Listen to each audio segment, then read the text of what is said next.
चला वाचूया, समृद्ध होऊया या उपक्रमांतर्गत आनंदीबाई कर्वे उर्फ बाया कर्वे यांनी लिहिलेल्या माझे पुराण या आत्मकथेचं अभिवाचन बारामती येथील प्राध्यापिका ज्योती रामकृष्ण जोशी यांच्या आवाजात. 1944 साली लिहिलेलं हे आत्मकथन म्हणजेच महर्षी धोंडो केशव कर्वे यांच्याबरोबर काढलेल्या 60 वर्षांच्या कडूगोड स्मृतींचा अनमोल ठेवा. हे मौल्यवान संचित शारदा कृषी वाहिनीच्या 90.8 FM कम्युनिटी रेडिओवरून प्रसारित करीत आहोत. लेखिका आनंदीबाई कर्वे लिखित माझे पुराण.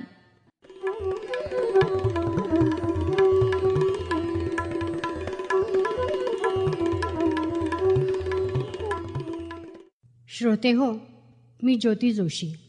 चला वाचूया, समृद्ध होऊया या उपक्रमांतर्गत आज आपण माझे पुराण लेखिका आनंदीबाई कर्वे यांच्या पुस्तकाचे वाचन करणार आहोत.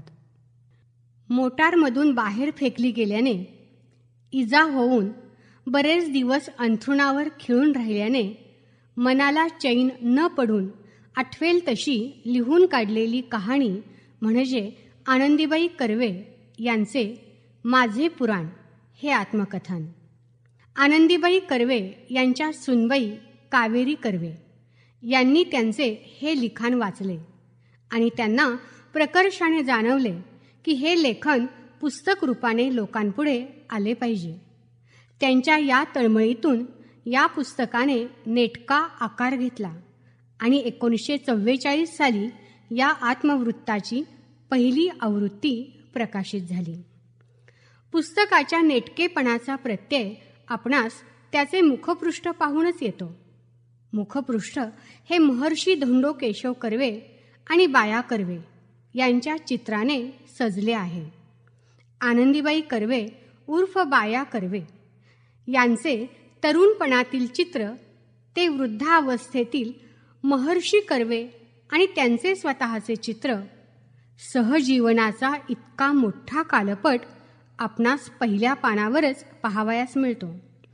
सहजीवनाच्या अनुभवलेल्या खुणा त्यांच्या चेहऱ्यावर उमटलेल्या आपल्याला दिसतात आणि हा कालपट पाहण्याची उत्सुकता आपल्या मनात निर्माण होते. आणि म्हणूनच आपण माझे पुराण या आनंदीबाई कर्वे यांच्या पुस्तकाचे क्रमशः वाचन करणार आहोत.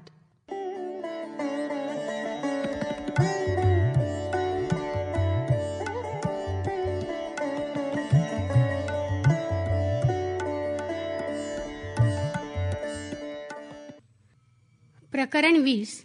कर्वे. नवरा बायकोचा एकंदर सलोखा असेल तर संसारात गोडी राहते. कर्वे हे कामानिमित्त बहुतेक बाहेरच असत. घरचे सर्व मुलांचे खाणेपिणे, आजार, अभ्यास, पैशांचे व्यवहार मीच पाही. पण मी जे करी ते कर्व्यांना नेहमी पसंत असे. निदान तसे मला वाटे आणि वाटते. कारण असे नाही, असे करावे असे ते फार वेळा म्हणालेले नाहीत. ह्यावरून मला वाटे की माझे करणे त्यांना पसंत आहे. बाकी ते नेहमीच अबोलपणाने वागत. मीही त्यांच्याशी फारशी बोलत नसे. त्यांना तितका वेळही नसे. कॉलेजातून आले की विद्यालय, ते झाले की जेवण, ते होते तो मुलामुलींचे शाळेचे नीट चालले आहे ना ह्याची चौकशी, पत्रव्यवहार वगैरे होईतो 9:30 होत. त्यांना झोप लवकर लागे. पुरी झाली नाही तर कपाळ दुखे.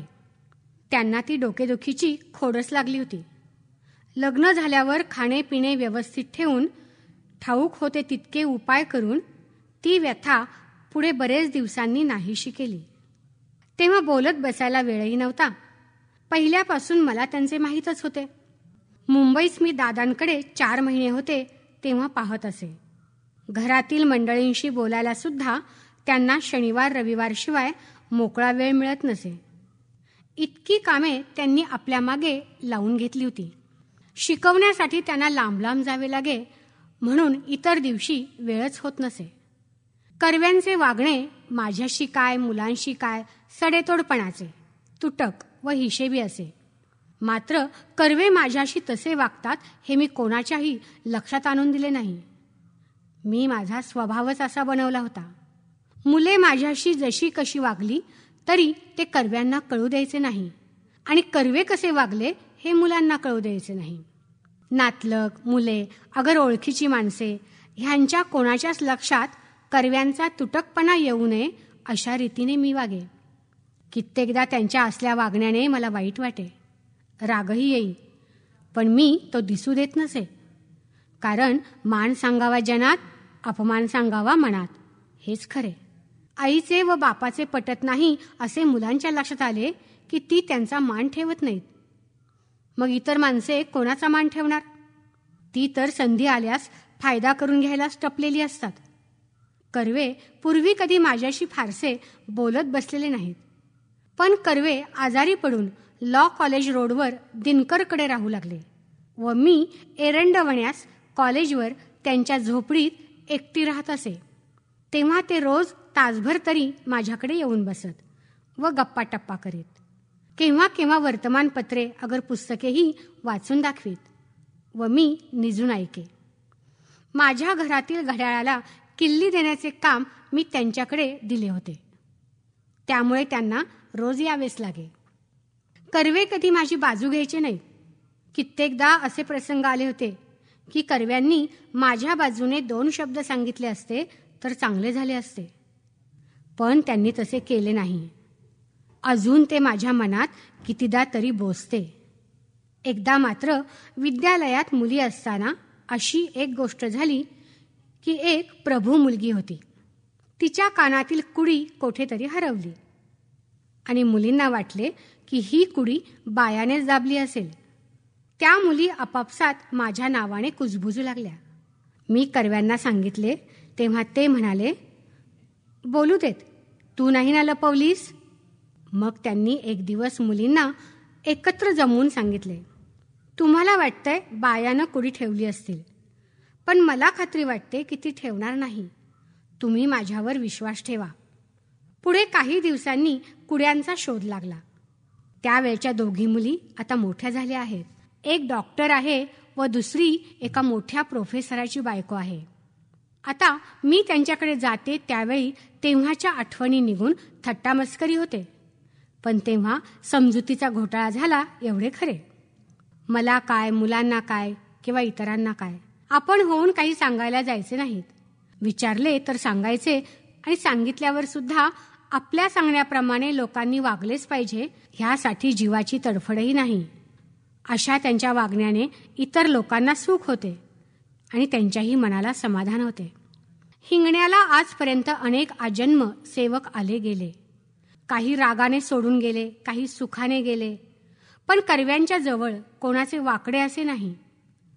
संस्थेवर त्यांचा राग असला तरी त्यांच्याशी उलट जास्त प्रेमानेच वागतात. कारण आपल्या माणसाची खरी बाजू घेऊन सुद्धा हे कोणाशी भांडायचे नाहीत आणि दुसऱ्याची प्रत्यक्ष चूक दिसली तरी बोलायचे नाहीत. मग कशाला येतो आहे वाईटपणा? माझा स्वभाव त्याच्या उलट. मला कोणी विचारले नाही तरी चूक दिसेल तेथे मी सांगेन. लोकांनी तसेच वागावे म्हणून मी प्रयत्न करीन आणि त्यासाठी माझ्या जीवाची तळमळ होईल. कर्वे म्हणजे एक मार्गी. आपण बरे की आपले काम बरे, कोणाच्या अध्यात्मध्यात नसायचे. इतकेच नव्हे तर आजूबाजूला त्यांचे लक्षही जायचे नाही. साधे भोळेपणा इतका की इतरांच्या सहज लक्षात येणाऱ्या गोष्टी देखील त्यांना मुळीच दिसायच्या नाहीत. आमचे लग्न ठरले तरी केस वाढेपर्यंत पुष्कळ दिवस थांबावे लागेल अशी त्यांना भीती वाटत होती. केसांची पूर्वीच तयारी झाल्याचे मी सांगितले तेव्हा त्यांना फार आश्चर्य वाटले. मी बरेच वेळी त्यांच्याकडे गेलेली असूनही मी केस वाढवू लागले होते ते त्यांना दिसून आलेले नव्हते. त्यांच्याकडून मुलांनाही कधी वशिला मिळाला नाही. वशिला खोटा नको, पण जेथे हक्क आहे तेथे मिळावा की नाही. रघुनाथला फर्ग्युसन कॉलेजात फेलोशिप मिळणे रास्त होते, पण ती ह्यांच्या अबोलपणाने मिळाली नाही. आपल्याच माणसांचे नुकसान व्हायची पाळी आली तरी खरे असेल ते हक्काने सांगायचे नाहीत. कर्व्यांच्या ह्या स्वभावाने माझे एका तऱ्हेचे नुकसानच झाले आहे. रघुनाथ हा माझा सावत्र मुलगा. मी जाणून बुजून त्याच्याशी वाईट वागलेली मला स्मरत नाही. त्याच्याशी वाईट वागून आणि सावत्रपणा करून मला माझ्या मुलांकरिता राज्य थोडेच मिळवायचे होते. शिवाय माझी त्याची आधीची थोडीशी ओळखही होती. माझी मुले मोठी व्हायला अजून बराच काळ होता. तेव्हा हाच मुलगा चांगला मोठा होऊन बापाला हातभार लावील असे मला वाटे. मला त्याचे कौतुकच वाटे. त्याने आपल्याजवळ यावे, जावे, बसावे, बोलावे असे मला वाटे. पण तो कधी आला नाही. आणि कर्व्यांनी खरे म्हणजे गोडपणे त्याला सुचवायचे, पण तेही त्यांनी केले नसावे. त्यामुळे आम्हा दोघात काही न करता सवरता एक प्रकारची तेढ राहिली आहे. ती मात्र मला बोचते. पण आता त्याला काय इलाज? निदान माझ्या मुलांशी वागण्यात तरी त्याचा सावत्रपणा नाही एवढेच मी समाधान मानते. कर्व्यांचा भिडस्तपणा म्हणजे कमालीचा. माझे कर्व्यांशी लग्न होण्याच्या पूर्वीची गोष्ट. मी दादांच्याकडे राहत असे. कर्वे तेथेच बिराड करून होते. त्यांची पहिली बायको राधाबाई होती. माझे दादा महावस्ताद आणि कर्वे कमालीचे भिडस्त. आपल्या खाण्यापिण्याच्या बाबतीत सुद्धा ते कधी बोलायचे नाहीत. घरात 10-12 माणसे, तेव्हा सर्वांना पुरवून घालावे लागे. हे कर्व्यांना दिसे. म्हणून हे नको, इतके नको, अमुकच हवे असे कधी त्यांनी म्हटले नाही. आमचे दादा लोणी दही स्वतःला भरपूर घेत. आपला हात जगन्नाथ. पण कर्वे कधी म्हणायचे नाहीत की सर्वच तुम्ही खाता. मग इतरांनी काय करावे? स्वतःच्या पोटाच्या बाबतीत इतका भिडस्तपणा, मग इतर गोष्टीत तर काही विचारूच नये. आणि मला राधाबाईंची गंमत वाटे की ती माऊली सुद्धा कर्व्यांना कधी चोरून लपवून खायला देत नसे.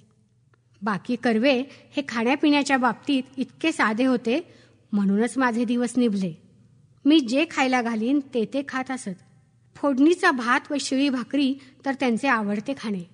फोडणीचा भात असला आणि शिळा कसा घालावा असे म्हणून जर बाजूला ठेवला तर मुद्दाम मागून घेतील.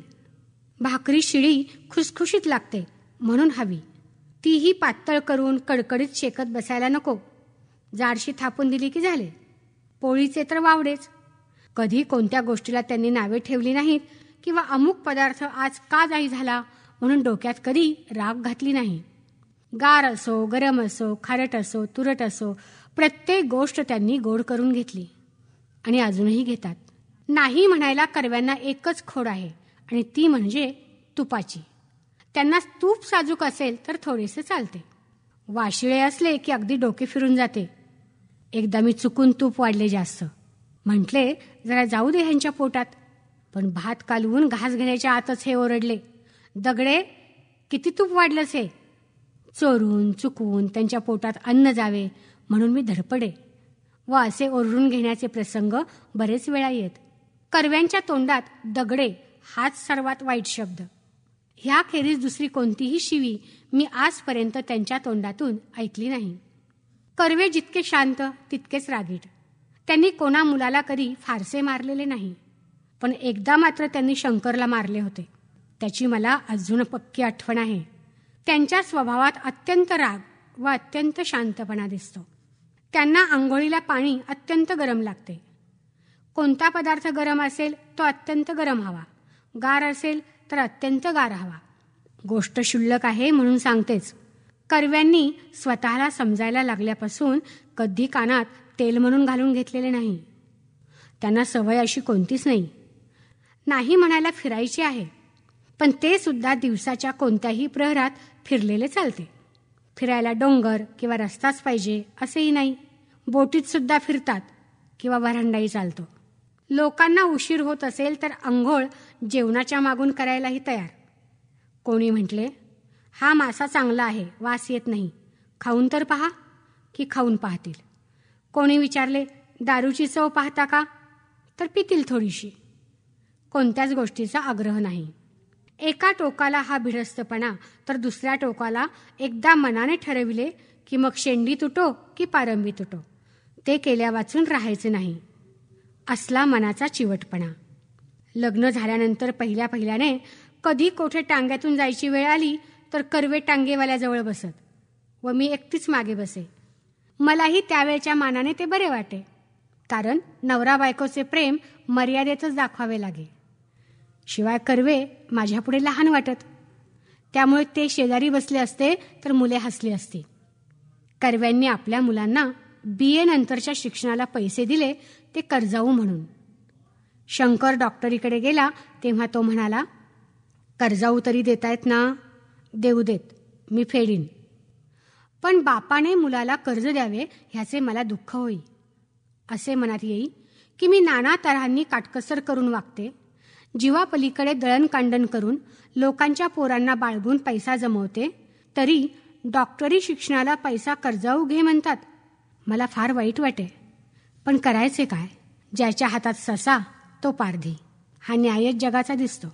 एकदा वाटे ह्यांना मुलांची पीडा नको होती हे मला थोडेसे माहीत असताना देखील मी आपल्या हातानेच पायावर दगड पाडून घेतलाय, नि आता का भ्यावे हे मनात ठेवून मी वागे. जर काही मनाला लागण्यासारखे झाले आणि त्यानेच कर्व्यांना दुखणे वगैरे आले तर इतके तरी माझे कसे होईल? ह्यांचा दुबळेपणा, गरीबपणा दिसे, तितकाच माझा धट्टेकट्टेपणाही दिसे. त्याला काही कोणाचा इलाज नव्हता. माझा मलाच मार्ग सुचून दिवस एका मागून एक गेले. कर्वे व्यवहाराला, पैशाला अत्यंत चोख. एक पैची सुद्धा अफरातफर होणार नाही. संस्थेच्या हिशेबात हे ठीक आहे, पण ते घरी सुद्धा असेच वागतील. मुलांच्या घरी जेवले तरी सुद्धा हिशेबाने त्याला पैसे पोहोचवतील. इतकेच काय, पण एखाद्या मुलाच्या घरी न्हाव्याकडून केस कापून घेतले तर त्याचे पैसे सुद्धा मुलाने देता कामा नये. हा गुण माझ्या मुलातही तंतोतंत उतरला आहे. आमच्या ओळखीची व इतर मंडळी म्हणतात की 2 कर्वे एकत्र आले की काहीतरी पैशाचा हिशोब असायचाच. मला वाटते हा हिशेबीपणा, चोखपणा एका दृष्टीने जगात चांगला. भांडणाच्या अनेक कारणांपैकी पैसा हे एक आहे. म्हणतात ना, कुठं गेला टक्का तर तोडायला सख्खा. तेच खरे. लोकांच्या वागण्याची आणखीन एक गोष्ट सांगते. आश्रमात जेव्हा कर्वे शिकवीत तेव्हा आमच्या ओळखीची एक विधवा बाई आली. ती कर्व्यांकडे रोज पहाटे उठून शिकायला जाई. तेव्हा मी पुण्यातच राहत असे. आयतीच दुष्ट बायकांना संधी मिळाली. त्यापैकी एक मजजवळ म्हणाली, अहो, ही बाई तेवढी उठल्याबरोबर कर्व्यांच्या खोलीत का जाते? शिकायला म्हणून. आणि बाकीच्या बायकांबरोबर शाळेत का नाही तिला शिकता येत? बाकीच्या बायकांच्या मनात हा द्वेष नाही का येणार? हीच अण्णांची लाडकी म्हणून. आणि न जाणो श्रीयश्च चरित्र पुरुषस्य भाग्यम म्हणतात, तसं झालं तर आमच्या अण्णांना उगीच डाग लागेल आणि तुलाही हे वाईटच म्हणून सुचवते. तिचा हेतू मी समजले. मी तिला चांगलीच झाडले आणि म्हटले, असली माया तू माझ्यावर करू नकोस आणि आम्हा दोघात वितुष्ट आणण्याचा प्रयत्न करू नकोस. माझ्या नवऱ्याबद्दल मला पूर्ण खात्री आहे. कर्व्यांचं आणि माझं एकमेकांबद्दल असल्या बाबतीत मन कलुषित करणं ईश्वराच्यानेही होणार नाही. मग मनुष्य काय करणार? एकंदरीत कर्वे फार शांत व धीम्या वृत्तीचे, अत्यंत करारी, हेकट म्हणा. संसाराकडे स्वतः मन घालीत नसत. तसेच मी केलेली गोष्ट त्यांनी नापसंत केली नाही. अर्थात ह्या अशा स्वभावामुळेच मलाही स्वतंत्रपणे अनेक गोष्टी करता आल्या व सर्व एकसूत्री झाले. कर्व्यांनी माझा कारभार मला करू दिला, त्यात ढवळाढवळ केली नाही. ह्याबद्दल मी त्यांचे वेळोवेळी आभार मानते. कर्वे जर माझ्याशी तसे वागले नसते तर हे स्वतंत्रतेचे दिवस मला दिसले नसते. मला वाटते माझ्यासारख्या बायकांना त्यांचे नवरे स्वतंत्र वागू देत नसतील, म्हणून त्यांच्या मनात जर दुसऱ्यांना मदत करावी असे असले तरी सुद्धा करता येत नसेल. आपल्या बायकांचे गुण दाबून न टाकता त्यांच्या कर्तबगारीला वाव देण्याचे काम कर्वे मंडळींकडून इतरांनी घेण्याजोगे आहे. माझ्या मागून येणाऱ्या माझ्या पुढच्या पिढ्यातील सुनांना, मुलींना, नातींना माझे सांगणे आहे की तुम्हाला माझ्यासारखा जोडीदार मिळाला तर अंगातील गुणांना वाव मिळेल. तुम्ही दुसऱ्यांना मदत करा, पण हे माझे अनुभवाचे सांगणे लक्षात ठेवा. नवरा कितीही चांगला असला तरी संसार चांगला व्हायला, मुले चांगली निपजण्यास बायकांनीच कंबर कसून उभे राहिले पाहिजे. केव्हा तरी गमतीने बोलणे निघाले म्हणजे मी म्हणते, उगीच लोकांनी तुम्हाला महर्षी नाव दिले, नुसते म्हणून घ्यायला काय? मी जर घरात सर्व पाहायला नसते तर तुम्ही काय केले असते? मी होते म्हणूनच तुम्ही एवढे मोठे झालात. हे आपले मजेचे बोलणे, पण खरे म्हटले तर एवढ्या मोठ्या थोर गृहस्थाची मी बायको आहे व त्यांच्या कामात मला थोडी बहुत मदत करता आली, या कल्पनेने मला किती आनंद व समाधान होते त्याचे वर्णन करता येणार नाही.